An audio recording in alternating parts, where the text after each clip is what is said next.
નમસ્કાર વિદ્યાર્થી મિત્રો, જય સ્વામિનારાયણ. આજે આપણે ધોરણ 12 બિઝનેસ એડમિનિસ્ટ્રેશન વાણિજ્ય વ્યવસ્થા અને સંચાલનનું ચેપ્ટર નંબર 2 સંચાલનના સિદ્ધાંતો એ ચેપ્ટર વિશે આપણે માહિતી મેળવીશું.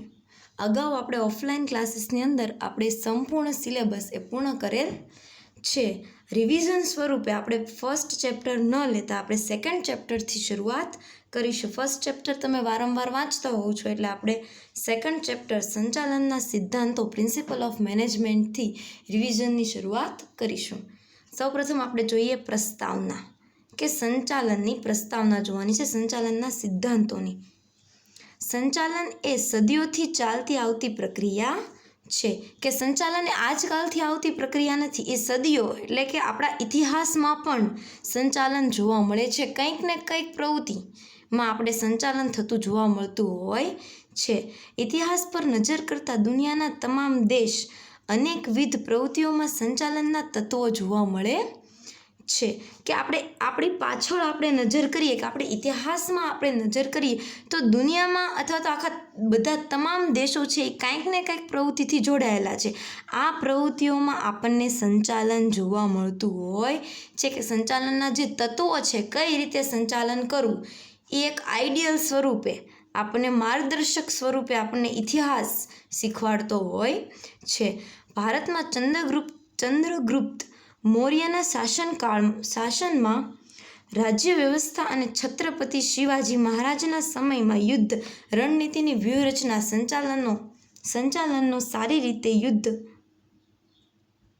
રણનીતિની સંચાલનનો સારી રીતે ઉપયોગ થયેલો જોવા મળે છે. કે ભારતમાં આપણે ઇતિહાસમાં જોઈએ તો ચંદ્રગુપ્ત મૌર્ય, છત્રપતિ શિવાજી એની યુદ્ધની જે વ્યૂહરચના બનાવતા હતા એમાં એ સંચાલનની મુખ્ય ભૂમિકા હતી. કે કઈ રીતે દુશ્મન સામે લડવું, એની આયોજનબદ્ધ બધું કામ થતું હતું.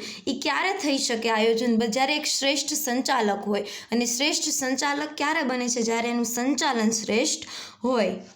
તો આ યુદ્ધની જે રણનીતિ હતી, એની જે વ્યૂહરચના હતી, એમાં એ લોકો જીતતા હતા, જીત મેળવતા હતા. એ શાના કારણે? તો કે એક સારા સંચાલનના કારણે મેળવતા હતા.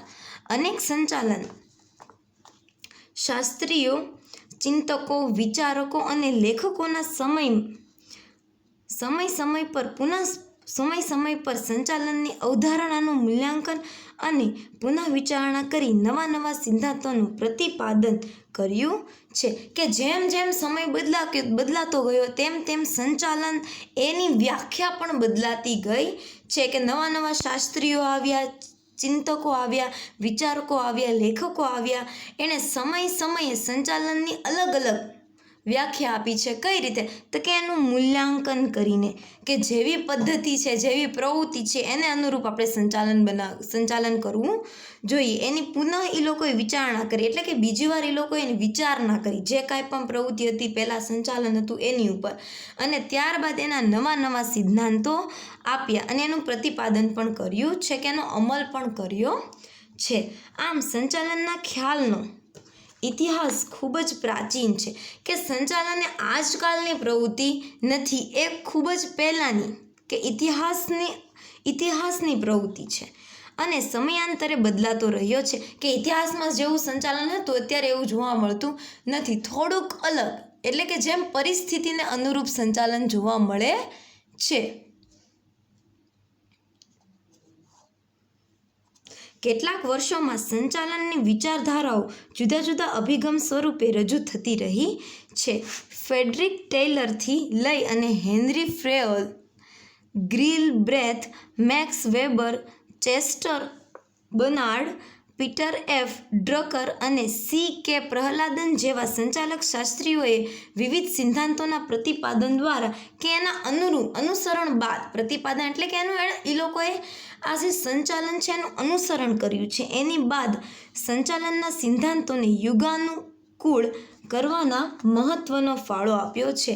કે આ બધા કોણ હતા? ફ્રેડરિક ટેલર, હેનરી ફેયોલ, એ બધા એક અર્થશાસ્ત્રી અથવા તો સંચાલન શું છે એના વિશે એણે માહિતી મેળવી, એનું મૂલ્યાંકન કર્યું, એનું પ્રતિપાદન એટલે કે એનું મૂલ્યાંકન કર્યું, એને અને ત્યારબાદ એ યુગાનુયુગ સુધી ચાલ્યું રહે સંચાલન, એવા સંચાલનના સિદ્ધાંતો આપ્યા છે કે માત્ર એક સદી સુધી નહીં કે ઘણા બધા યુગ જતા રહે ત્યાં સુધી આ સંચાલનના સિદ્ધાંતો છે એ ફાયદો થાય એવો કાર્ય કર્યું છે. તો કે કોણે? તો કે આ બધા અર્થશાસ્ત્રીઓએ, સમાજશાસ્ત્રીઓએ આવું કાર્ય કર્યું છે. ફેરોલ્ડ કુંતજે તો સંચાલનની વિચારધારાઓને જંગલ તરીકે ઓળખાવી છે. કે કોણે ઓળખાવી છે જંગલ તરીકે? તો કે ફેરોલ્ડ કુંતજે. આ એક વાક્યમાં આ પ્રશ્ન આવી શકે MCQની અંદર. હવે સંચાલનના સિદ્ધાંતો, પ્રિન્સિપલ ઓફ મેનેજમેન્ટ.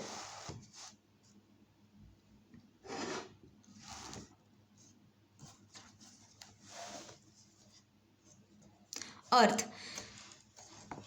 સંચાલનના સિદ્ધાંતો એ સંચાલકો માટે માર્ગદર્શક ભૂમિકા ભજવે છે. માર્ગદર્શક એટલે કઈ રીતે? તો કે સંચાલન કઈ રીતે કરવું જોઈએ, યોગ્ય સંચાલન ક્યારે કહેવાય, એ કોણ રજૂ, શાના ઉપરથી આપણને ખબર પડે કે આ યોગ્ય સંચાલન છે? તો કે સંચાલનના સિદ્ધાંતોને જ્યારે આપણે ઓળખીએ, જ્યારે આપણે ભણીએ, ત્યારે આપણને ખબર પડે કે યોગ્ય સંચાલન કોને કહેવાય, કે ક્યારે યોગ્ય સંચાલન થઈ શકે. હકીકતમાં સંચાલનના સિદ્ધાંતો એ નિયમો નથી કે એક નિયમ નથી, માત્ર ધારણા, રૂઢિઓ અને અનુભવોનો નિચોડ છે. કે એક નિયમ અથવા તો નીતિ નથી. એ શું છે? તો કે ધારણા, કે પહેલેથી માની લેવામાં આવેલું છે એવી એક ધારણા છે. રૂઢિઓ છે કે જે પહેલાં આપણે જે જોઈ છે, ઇતિહાસથી આપણે કંઈક શીખીએ છીએ એવી રૂઢિઓ છે. અનુભવો છે કે ઘણીવાર આપણે પરિસ્થિતિ અનુરૂપ સંચાલન ન કર્યું હોઈએ ત્યારે પરિસ્થિતિની વિપરીત અસર આપણને થાય ત્યારે આપણને એના ઉપરથી શું કંઈક અનુભવ મળે છે, અને અનુભવ બાદ આપણને ખબર પડે છે કે યોગ્ય સંચાલક ક્યારે થયું કહેવાય. તો એનો શું છે? એક નિચોડ છે. જુદા જુદા સંચાલન શાસ્ત્રીઓએ જુદી જુદી પરિસ્થિતિ, મેળવેલ તારણો અને તે વ્યવહારુ સાબિત થયા છે. કે જુદા જુદા સંચાલક શાસ્ત્રીઓએ શું કર્યું છે? તો કે જુદી જુદી પરિસ્થિતિ અનુરૂપ એ લોકોએ અલગ અલગ તારણો કાઢ્યા છે અને કેવા સાબિત થયા છે? તો કે યોગ્ય, વ્યવહારુ સાબિત થયા છે. તેના અમલીકરણથી સચોટ પરિણામો પણ પ્રાપ્ત થયા. તેથી આ સિદ્ધાંતો ધંધાકીય એકમ માટે સંચાલન પ્રણાલીનો ભાગ બની જાય છે. કે આ શાસ્ત્રીઓએ શું કર્યું, જુદા જુદા સંચાલકોએ, કે પરિસ્થિતિ અનુરૂપ એના તારણો કાઢ્યા અથવા તો ધારણા કરી કે આવી પરિસ્થિતિ હોય ત્યારે આવું સંચાલન હોવું જોઈએ, આવી પરિસ્થિતિ થાય ત્યારે આવું સંચાલન હોવું જોઈએ. એ જે તારણો કાઢ્યા છે એ કેવા બન્યા છે? તો કે વ્યવહારુ સાબિત થયા છે અને એનો અમલીકરણ કરવાથી જે એ લોકોએ તારણો કાઢ્યા એનો અમલ પણ કર્યો છે. એનો અમલ થયો બાદ એ સચોટ એટલે કે સારા પરિણામો પ્રાપ્ત થયા છે, એટલે તો ચોક્કસ પરિણામો પ્રાપ્ત થયા છે. તેથી આ સિદ્ધાંતો ધંધાકીય એકમ માટે સંચાલન પ્રણાલીનો ભાગ બની જાય છે. કે આ પરિણામો કેવા સાબિત થયા? તો કે સાચા અને સચોટ સાબિત થયા. અને ત્યારબાદ તેથી આપણે કહી શકીએ કે સંચાલનના જે આ સિદ્ધાંતો છે એ આપણો ધંધાકીય એકમ છે એના માટે કેવા? તો કે સારા સાબિત થયા છે. તેથી એનો જ એક ભાગ બની ગયા છે, કે આપણા સંચાલનનો જ એક ભાગ બની ગયા છે. ધંધાકીય એકમમાં માનવ વર્તણૂકને સાનુકૂળ કરવા માટે અમુક નિયમો, સિદ્ધાંતો ઘડવા પડે છે. કે આપણે કોઈ પણ ધંધોની સ્થાપના કરીએ ત્યારે આપણે માનવીની વર્તણૂક છે એને અનુકૂળ, સાનુકૂળ એટલે કે માનવીનું જે વર્તન છે એને અનુકૂળ સાધવા માટે અમુક નિયમો અથવા તો અમુક સિદ્ધાંતો ઘડવા પડતા હોય છે, જેથી આપણો ધ્યેય છે ધંધાનો એ સરળ બને. કોઈ પણ ધંધાકીય એકમ હોય આપણે જોઈ લઈએ તો એના કાંઈક ને કાંઈક નિયમો હોય છે. તો કે જ્યારે ધંધાની અંદર કાંઈક ને કંઈક નિયમ આવે છે ત્યારે જ આપણે ધંધાનો જે ધ્યેય છે એ સિદ્ધ કરી શકીએ છીએ. ઉદાહરણ તરીકે આપણે જોઈએ કે આપણી સ્વામિનારાયણ ગુરુકુળ આપણી શાળા છે એમાં કાંઈક ને કાંઈક નિયમ છે. તો કે નિયમ કઈ રીતે? તો કે તમારે લોકો યુનિફોર્મ પહેરીને આવવાનું છે, ચાંદલો કરવાનો છે, એ બધા નિયમો છે. તેમજ આપણે શાંતિ જાળવવાની છે. એના કારણે આપણી શાળા છે એનો ધ્યેય શું છે તો કે યોગ્ય સારું શિક્ષણ આપવું, એ ધ્યેય સિદ્ધ થઈ શકે છે. એટલે કે જ્યારે કોઈ પણ ધંધાકીય એકમની સ્થાપના થાય ત્યારે એમાં કંઈક ને કંઈક નિયમો રહેલા હોય છે, કંઈક સિદ્ધાંતો હોય છે, એ આપણે ઘડવા પડતા હોય છે, જેના કારણે આપણે આપણો ધંધાકીય એકમની જે સ્થાપના કરી છે એનો આપણો ધ્યેય છે એ સિદ્ધ કરી શકીએ, સરળ રીતે સિદ્ધ કરી શકીએ. આ સિદ્ધાંતોને સંચાલનના સિદ્ધાંતો કહે છે કે આપણો ધંધાકીય એકમ છે એનો જે તે ધ્યેય છે એ સિદ્ધ કરવા માટે આપણે જે નીતિ નિયમો બનાવીએ છીએ, જે સિદ્ધાંતો બનાવીએ છીએ, એને જ આપણે શું કહેવાનું છે તો કે સંચાલનના સિદ્ધાંતો કહેવાના છે. હવે ખ્યાલ, સંચાલનના સિદ્ધાંતોનો આપણે ખ્યાલ જોવાનો છે. સંચાલન એ એક કળા અને વિજ્ઞાનનો સમન્વય છે. સંચાલન એ શું છે, એમાં કળા પણ રહેલી છે અને વિજ્ઞાન પણ રહેલું છે. એ બેયનો સમન્વય જોવા મળે છે. કઈ રીતે તો કે કળા કઈ રીતે કે સંચાલન એ એક કળા છે અને સંચાલન એ એક વિજ્ઞાન પણ છે. કળા કઈ રીતે તો કે યોગ્ય આવડત અથવા તો કુશળતા દ્વારા યોગ્ય વ્યક્તિ છે એ સંચાલન કરી શકે છે અને યોગ્ય આધુનિક પદ્ધતિના કારણે સંચાલન એ સરળ બન્યું છે. તેથી આપણે કહી શકીએ કે સંચાલન એ કળા અને વિજ્ઞાન બંનેનો શું છે, સમન્વય છે. વિજ્ઞાન હોવાથી તેમાં સિદ્ધાંતો હોય તે સ્વાભાવિક છે. સંચાલન એ શું છે તો કે એક વિજ્ઞાન છે. વિજ્ઞાન હોવાના કારણે આપણે એમ કહી શકીએ કે એમાં સિદ્ધાંતો હોય એ એક સ્વાભાવિક છે. કેમ કે વિજ્ઞાનમાં આપણે ગમે ત્યારે ભણતા હોઈએ ત્યારે આપણે જોઈએ છીએ કે એમાં સિદ્ધાંતલક્ષી વિજ્ઞાન છે. આપણે એમ કહી શકીએ જ્યાં સિદ્ધાંતો છે ત્યાં આપોઆપ વિજ્ઞાન એ આવી જાય છે. શુદ્ધ વિજ્ઞાનની માફક સંચાલનના સિદ્ધાંતો એ જડ નથી. કે જેમ વિજ્ઞાન છે એ કેવું છે તો કે શુદ્ધ છે, એને સમજવું, એના કોન્સેપ્ટ વાઇઝ આપણે સમજી શકીએ તો કે આ સૂત્ર છે એ સૂત્ર પ્રમાણે આપણે દાખલો ગણવાનો છે, એના નિયમ પ્રમાણે આપણે ચાલવાનું છે. વિજ્ઞાનની અંદર જેમ વિજ્ઞાન શુદ્ધ છે, એમાં કાંઈ ભેળસેળ જોવા મળતી નથી, એવી જ રીતે સંચાલનના સિદ્ધાંતો એ જડ નથી કે આપણે આ સિદ્ધાંતો આપ્યા છે એને અનુરૂપ જ કામ કરવાનું છે ધંધાકીય એકમમાં. એ એવી રીતે જડતા ધરાવતા નથી, પરંતુ એ કેવા છે તો કે પરિવર્તનશીલ છે. હવે આપણે જોઈએ પરિવર્તનશીલ કઈ રીતે તો કે જેવી આપણે પહેલાં આયોજન બનાવીએ, જ્યારે સંચાલક છે એ ગમે ત્યારે ધંધાકીય એકમની અંદર આયોજન બનાવતો હોય છે, બરાબર, તો એ આયોજન આખા વર્ષ દરમિયાન એવી જ રીતે થાય એવું જરૂરી નથી. કારણ કે ઘણીવાર ધંધાકીય એકમની અંદર બાહ્ય પરિબળો અથવા તો આંતરિક પરિબળો અસર કરતા હોય છે. જેમ પરિબળો અસર કરે એવી જ રીતે આપણે સંચાલનને બદલવું પડે છે, એટલે કે પરિવર્તન લાવવું પડે છે. સમયે શું કરવું પડે તો કે પરિવર્તન યોગ્ય બને છે. એટલે તેથી આપણે કહી શકીએ કે સંચાલનના સિદ્ધાંતો એ જડ નથી, પરંતુ કેવા છે તો કે પરિવર્તનશીલ છે. સંચાલનના સિદ્ધાંતો માનવ વર્તણૂક સાથે સીધો સંબંધ ધરાવે છે.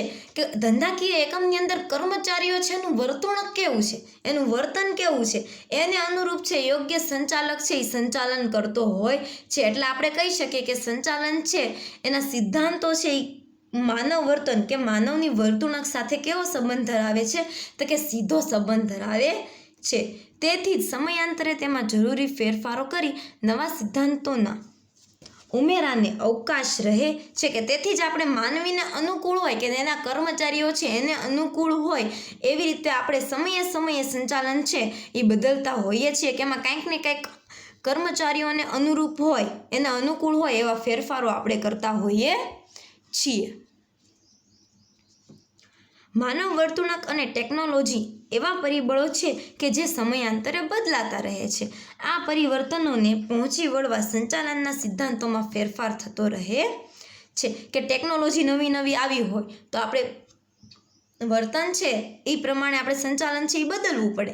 તો કે પહેલાંના જમાનામાં કેવું હતું તો કે કમ્પ્યુટરાઇઝ કામ નહોતું થતું, બધા જ કર્મચારીઓ દ્વારા જ તે કામ લેવું પડતું હતું. બધા હિસાબો હતા એ આપણે ચોપડામાં લખતા હતા. ત્યારબાદ આપણે શું આવ્યું તો કે કમ્પ્યુટર આવ્યા. કમ્પ્યુટરના કારણે શું થયું કે આધુનિકતા આવી. તેથી આપણે સંચાલન કેવું કરવું પડે તો કે બદલવું પડે. કર્મચારીઓ છે આપણે એને શું શીખવાડવું પડે તો કે કમ્પ્યુટર શીખવાડવું પડે. તેથી સંચાલન શું થાય? બદલી જાય. પહેલાં આપણે કેવું હતું કે ચોપડામાં લખતા હતા, ત્યારે સંચાલન કેવું હતું તો કે અલગ હતું. કમ્પ્યુટર આવ્યા એ બાદ કેવું સંચાલન થયું તો કે બદલી ગયું. જેમ ટેકનોલોજી બદલાય છે એમ સંચાલન પણ શું થાય છે તો કે બદલાતું રહે છે. હવે સંચાલનના સિદ્ધાંતો. સંચાલનના સિદ્ધાંતો એ ઘડતર અને તેના અમલીકરણ માટે વિસ્તૃત અને ચોક્કસ માર્ગદર્શિકા. સંચાલનના સિદ્ધાંતો અનુસાર વિવિધ માર્ગદર્શિકા છે. એટલે આપણે જોઈએ, જો સંચાલનના સિદ્ધાંતો એક નિર્ણય કે આપણે કંઈક નિર્ણય લેવો હોય એના માટે અથવા તો તેનો અમલ કરવા માટે આપણે જે કાંઈ પણ ધંધાકીય એકમમાં એક યોગ્ય સંચાલકે નિર્ણય લીધો હોય એના અમલીકરણ માટે એક ચોક્કસ માર્ગદર્શન આપે છે કે શું કરવું જોઈએ, શું ન કરવું જોઈએ, કઈ પરિસ્થિતિમાં કેવું વર્તન કરવું જોઈએ, એવું યોગ્ય માર્ગદર્શન આપે છે. સંચાલનના સિદ્ધાંત અનુસાર વિવિધ પ્રોત્સાહનો દ્વારા કર્મચારીની કાર્યક્ષમતામાં વધારો કરી શકાય છે. કે સંચાલનના સિદ્ધાંતો છે કે એના દ્વારા શું થાય તો કે સંચાલન શું કહે છે? યોગ્ય સંચાલક એ સંચાલન કેવું કરે તો કે કર્મચારીઓ પાસેથી કઈ રીતે વધારે કામ મેળવી શકે એને દોરવણી પણ આપવાની છે. કર્મચારીઓને એના ઉપર ધ્યાન પણ રાખવાનું છે. એની કાંઈ ભૂલ થાય તો એને માર્ગદર્શન પણ આપવાનું છે. અને કર્મચારીની કાર્યક્ષમતા છે એમાં વધારો પણ કઈ રીતે કરવાનો છે એ પણ એક યોગ્ય સંચાલકે જોવાનું છે. તો એ કેવું કરશે યોગ્ય સંચાલક તો કે પ્રોત્સાહન આપશે. કોઈ પણ કર્મચારીને જ્યારે આપણે બઢતી આપવામાં આવે અથવા તો બોનસ આપવામાં આવે ત્યારે એના વખાણ કરવામાં આવે, કોઈક એવોર્ડ આપવામાં આવે, એવા બધા પ્રોત્સાહનના કાર્યોથી યોગ્ય સંચાલક છે એના કર્મચારી પાસેથી વધારે કામ લઈ શકે છે. એટલે કે એની કાર્યક્ષમતામાં શું કરી શકે છે તો કે વધારો કરી શકે છે. દાખલા તરીકે કોઈ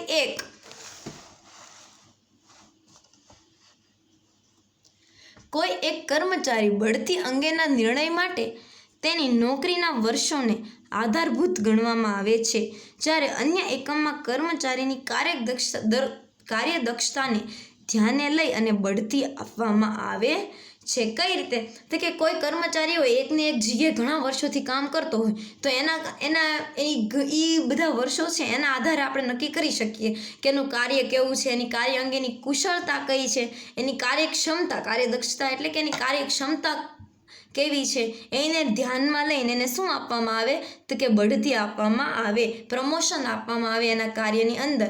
જો એના કાર્યની અંદર એને પ્રમોશન આપવામાં આવે તો એને કાર્ય પ્રત્યે એને ઉત્સુકતા જાગે અને એ ઉત્સુકતાના આધારે આપણે એની કાર્યક્ષમતામાં શું થાય તો કે વધારો થઈ શકે છે. હવે સંચાલનના સિદ્ધાંતો તથા સંચાલનની પ્રયુક્તિઓ વચ્ચે ભેદ સમજાવવો અત્યંત જરૂરી છે. કે સંચાલનના જે સિદ્ધાંતો છે એ અને સંચાલનની જે પ્રયુક્તિઓ એટલે કે એની પદ્ધતિઓ, જે પ્રણાલીઓ છે કે કઈ રીતે કાર્ય કરવું જોઈએ, કઈ રીતે ન કરવું જોઈએ, એની યુક્તિઓ છે, એ બંને વચ્ચે કેવો ભેદ છે એ સમજાવવો એ કેવો છે તો કે અત્યંત જરૂરી છે. હવે આપણે જોઈએ કે એનો ભેદ ક્યારે શક્ય બને છે તો કે પ્રયુક્તિઓ કે રીતો, મેથડ્સ અથવા તો ટેકનિક એ ધ્યેય સિદ્ધિ માટે લેવામાં આવતા વિવિધ પગલાઓનો સમૂહ છે. યુક્તિઓ એટલે કે પદ્ધતિઓ આપણે ક્યારે કહી શકીએ તો કે આપણો જે ધંધાનો ધ્યેય છે એને સિદ્ધ કરવા માટે આપણે પદ્ધતિસર કામ કરવું જોઈએ. પદ્ધતિસર કઈ રીતે તો કે સૌ પ્રથમ આપણે કોઈ પણ ધંધાકીય એકમ છે આપણો,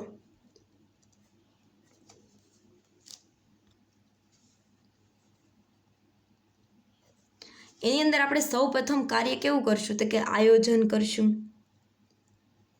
આયોજન પહેલાં પણ આપણે શું કરશું તો કે આપણા ધંધાનો ધ્યેય નક્કી કરશું કે આપણો ધ્યેય શું છે ધંધાનો. ત્યારબાદ આપણે આયોજન કરશું. ત્યારબાદ આપણે કર્મચારીની વ્યવસ્થા કરશું. આવી રીતે યોગ્ય પદ્ધતિથી જે કાંઈ પણ કાર્ય થાય, યોગ્ય સમયે યોગ્ય કાર્ય થાય. કે ઘણીવાર એવું થાય આપણને ધ્યેય જ ખબર ન હોય, સૌપ્રથમ આપણે ધ્યેય જ નક્કી ના કર્યો અને આપણે કર્મચારી ગોઠવી શકીએ આપણા ધ્યેય વગર તો કે ના ગોઠવી શકીએ. એ માટે આપણે યોગ્ય પદ્ધતિ, ધંધાકીય એકમ આપણો જે ધ્યેય છે એ સિદ્ધ કરવા માટે સૌપ્રથમ આપણે યોગ્ય પદ્ધતિસર કાર્ય કરવાની જે પ્રણાલી છે એ ગોઠવવી પડતી હોય છે. જે આ પદ્ધતિઓ છે આપણે પદ્ધતિ ગોઠવી દીધી, ત્યારબાદ આપણે એના ઉપર કાર્ય કરવા માટે શું કરી શકીએ તો કે પગલાઓ લઈ શકીએ છીએ. અને એ વિવિધ પગલાઓ છે એનો શું છે તો કે એક સમૂહ છે. કોણ છે તો કે પ્રયુક્તિઓ, યુક્તિઓ છે તે. જ્યારે સિદ્ધાંતો એ પ્રયુક્તિઓના અમલ વખતે લેવામાં આવતા નિર્ણયો અને માર્ગદર્શિકા છે. કઈ રીતે તો કે આપણું ધંધાકીય એકમ છે એનો કાંઈ પણ જે ધ્યેય છે એ આપણે સિદ્ધ કરવો હોય, બરાબર, તો એના માટે આપણે કાંઈ પણ પદ્ધતિ નક્કી કરશું કે સૌપ્રથમ આપણે આ કાર્ય કરશું, ત્યારબાદ આપણે આ કાર્ય કરશું, ત્રીજું કાર્ય આપણું આ છે.